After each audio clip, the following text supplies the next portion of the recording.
Hello. To me, the most important thing was always understanding. To understand how something works, why something happens, and why we do what we do. When I grew up, I realized that I will not find understanding just by talking to people or reading books, because people have opinions, and opinions are rarely close to the real truth. I'm interested in a truth, but when people talk about truth, it usually means subjective truth. I am much more interested in undisputable truth of reality, or in other words, objective truth. By the time I realized this, my head was filled with garbage created by society and education. I was being influenced by that garbage too much. I was confused and lost. It took me many years to find my path, a path that will show me how to come closer to objective truth and stay away from confusion and subjectivity. I think that objective truth is very important, but it's not important to know it. It's important to come closer to it and not go farther away. So how do we come closer to it? It's by not making conclusions. Now that's easier said than done, since we are in our society making conclusions every day about everything since the day we learn to talk. There are two problems with conclusions. First is to conclude is to finish something. And often when we are conclude, we stop further seeking the truth because we think we have it or we just don't care about it. And the other problem is to make a wrong conclusion. Then you are moving away from objective truth. You're just being wrong. And there's nothing wrong with being wrong. But when you are holding on that wrong conclusions and you do not want to let go and explore other ways, especially when other ways are shown to you, you are moving into illusions, delusions, and suffering. So to conclude incorrectly is a big problem. But even to conclude correctly could be a problem, because some things could change. And then if you are keeping to your conclusion will change and be wrong. For example, making conclusions about people, having opinions about people. People change and so should opinions.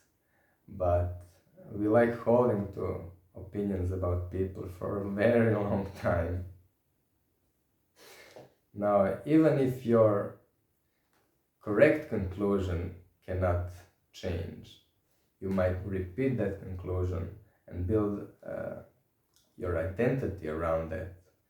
And more you think about it, more you repeat it, your identity becomes stronger and stronger. And then when someone, for example, verbally attacks that identity, you will suffer because you will feel that they are attacking you.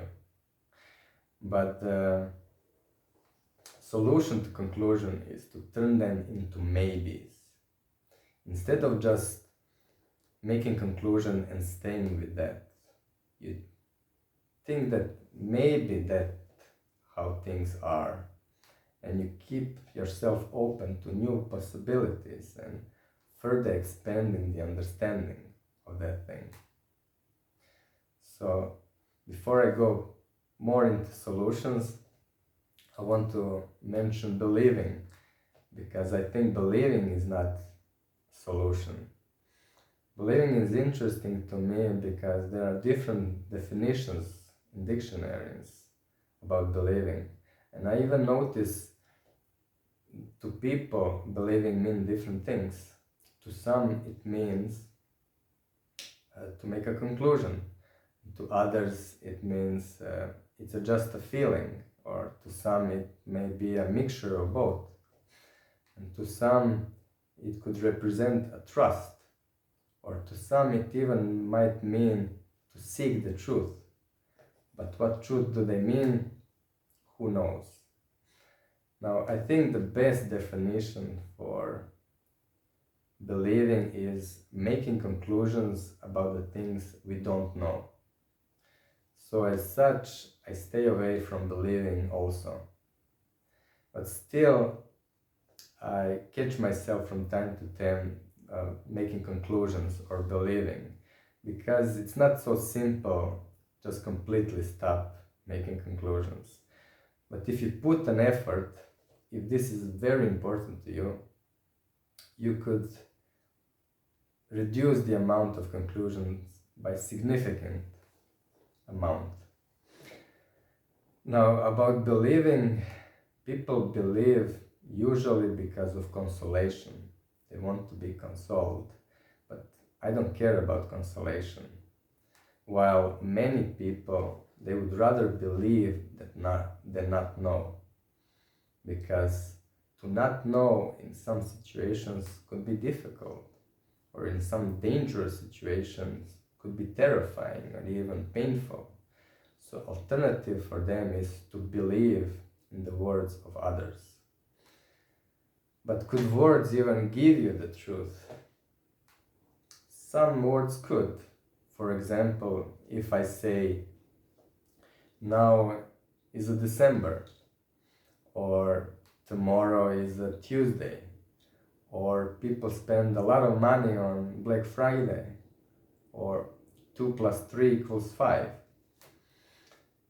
Numbers could give you objective truth, but words could rarely bring you closer. They can give you only about simple things, or just give you superficially some truth about those things.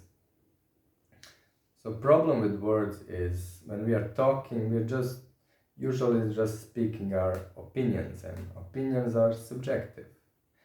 And there's a problem of transfer of words. Words could be lost in transfer or lost in translation.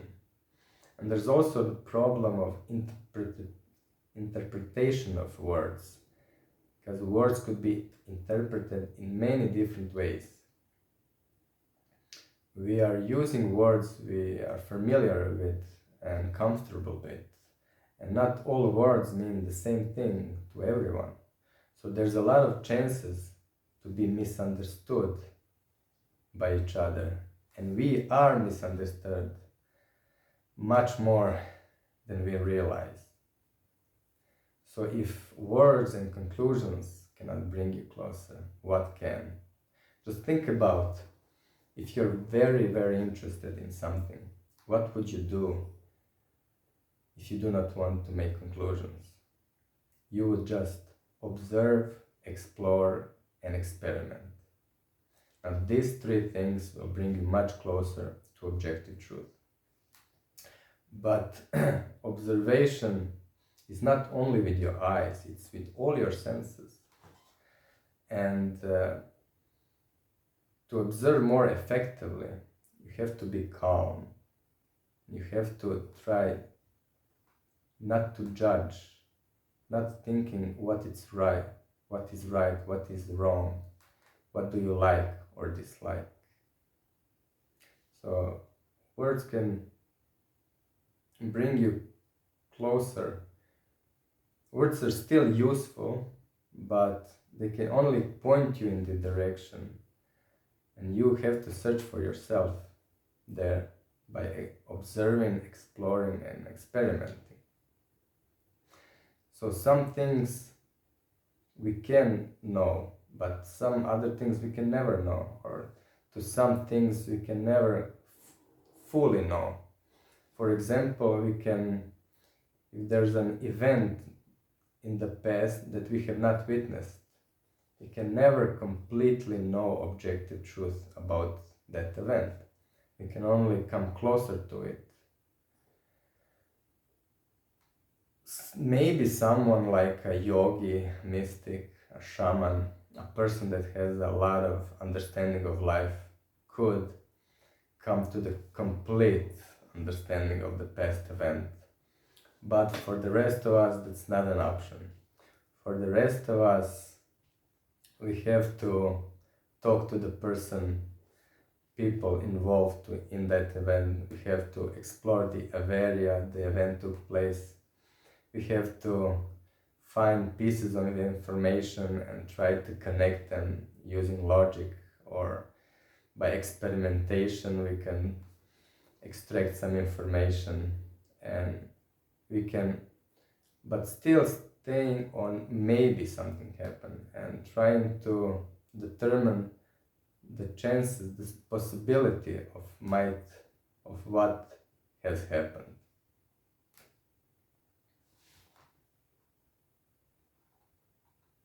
So a person can tell us about their experience, they can describe the event, they can tell us how it felt, they can be completely honest with us, but still they cannot transfer us the truth.